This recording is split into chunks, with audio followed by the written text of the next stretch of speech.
McLaren was clearly one of the best teams in 2020, both in terms of raw pace and in terms of championship position, finishing in third place at the end of the season. But of course, with Mercedes engines in 2021, can they be back at the top of the field? If you watched my 2021 bold predictions videos, you know that I said McLaren will have at least 2 wins. Is that too bold? Maybe, but I still think that this team will be back to the top, or at least back on the podium this season. Let's analyze everything. I'll split this video into 4 parts: the car, the team, the drivers, and the 2022 season and beyond. And we'll see if this team can actually be a winning team. Let's start with the car and the performance. Is that car a podium-worthy car, a winning car? Well, let's see. Let's take a look at the Renault and McLaren cars from 2020. I'll explain why in a second. McLaren finished the season with 202 points in third place, while Renault, with 181 points, finished 5th. Is that a huge gap? Not really, but when you take a look at how unlucky McLaren were, and how much luck Renault had with those 3 amazing podiums that they managed to secure, and I think it's safe to say that McLaren had the better car, the better package, at least in my opinion. But we have to remember, they both have the same engines, the Renault engine. So if McLaren had the better package and the same engine, then that must mean that the chassis and aero was better on that McLaren than there was on the Renault. This is why I compared those two, because I want to highlight the fact that McLaren have an amazing chassis and know how to build a great car. But when they're gonna fit that Mercedes engine, I think the combination of chassis and engine is going to be amazing and is going to boost the team up even further, closer to the top, closer to winning, of course. And let's talk about that engine. Rewatching some 2019 races, I've heard something really strange. The Ferrari engine is the best engine on the grid. And indeed, it was.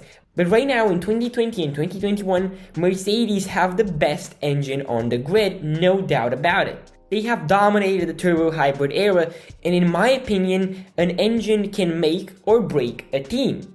Just look at Williams. In 2013, they scored only 5 points and were 9th in the championship.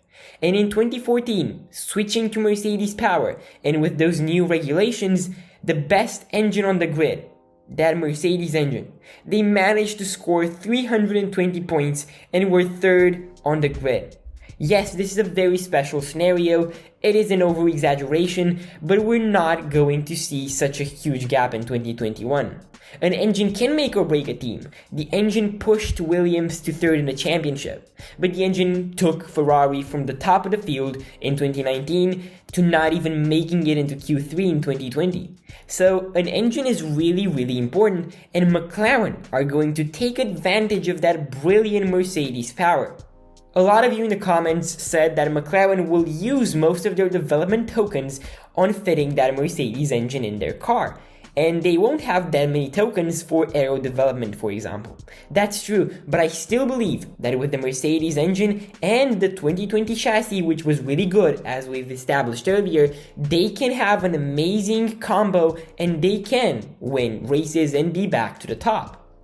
But of course, a car is nothing without a team around it. So let's talk about that. I think in terms of team and leadership, McLaren is right behind Mercedes. Mercedes are, in my opinion, the best at strategy, the best at development, and overall working together and having a strong bond and relationship. That environment seems perfect, like a well-oiled machine, and it shows in terms of results. McLaren is in a firm 2nd place, right behind Mercedes. I think they are an amazing team, very well organized. Andreas Seidel, the helm of the ship, does an amazing job. Zach Brown as well, brilliant guy, and he said it best.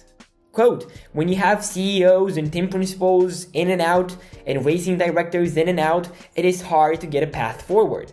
And it was hard for them a few years ago, but recently they've had an amazing, stable path forward, and they moved closer and closer to the top every single year. And that's of course thanks to the drivers, the car, and that amazing group of people that lead the team and push it forward.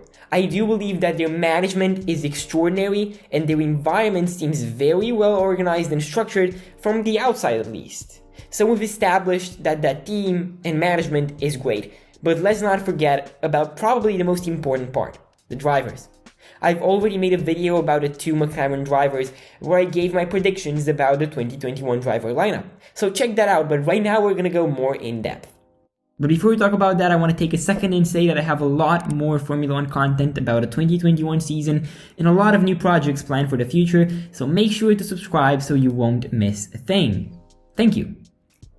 I think last year's lineup with Sainz and Norris was brilliant, but in my opinion, this year's lineup is even better.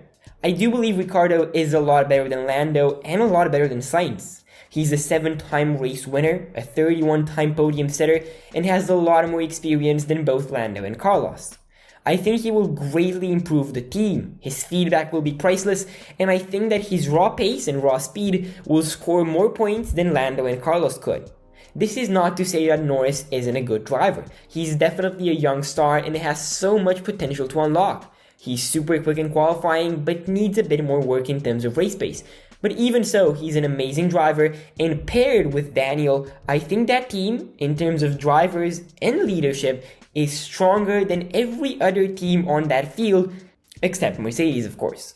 Ricciardo with his experience and his talent, Lando with youth and energy, they will definitely serve the team well and score as many points as humanly possible. And when it comes to other teams, I don't think Ferrari, for example, can come anywhere near McLaren.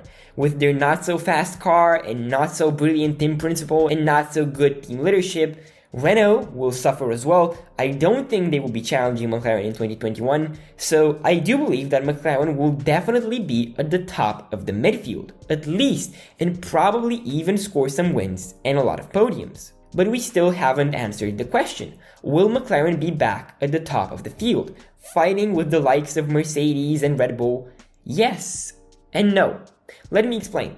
On a sunny race, without any crashes, without any reliability problems from Mercedes and co., will McLaren be right there, taking the lead, beating Mercedes?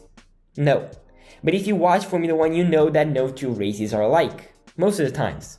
So in wet conditions, or because of some reliability problems from one of the Red Bulls, for example, or because of some grid drops, I do think McLaren can be up there. Maybe not in the lead, but in a strange race like Monza or Turkey in 2020, I do think that McLaren can take the lead and command the race and even win it. That's what I mean by yes and no. But this is only the case for the 2021 season. But as you surely know, in 2022, we are going to have a brand new set of regulations, and every time there is a massive reg change, the field changes too. Red Bull fell from the top, and Mercedes took the lead in 2014 with the start of the turbo hybrid era. Williams took third place in the championship, as I've said a few minutes ago. A lot can change if the regulations change. So what can we expect from the 2022 season? Well, the main goal of the 2022 regulations are to bring the field closer, to have closer racing, and not to have teams that dominate like Mercedes or Red Bull. So I don't think McLaren will jump the whole field and dominate and win championships instantly, because the regulations are made specifically to eliminate this kind of dominance. But I do believe that a new set of regulations and Mercedes engines can bring that team closer to Mercedes, and in all honesty, I think they can finish in second place in 2022. I think that Red Bull is going to suffer a lot because of Honda pulling out of F1, and while indeed they are still going to have an engine, I don't think they will improve greatly, and honestly I see McLaren jumping them and securing second place in the standings. Other Mercedes customer teams include Williams, Aston Martin, and McLaren. And I do think that of all those, McLaren has the highest chance to take the fight to Mercedes and to the top of the field. So what's the conclusion of this video? With a bit of luck or a well-timed safety car or some alternative strategy, they can definitely win a race in 2021 and surely score some points and podiums. And in 2022, with the regulation changes, I do think they will be back at the top of the field where they belong. So yeah, that was it. Stay safe and happy race watching.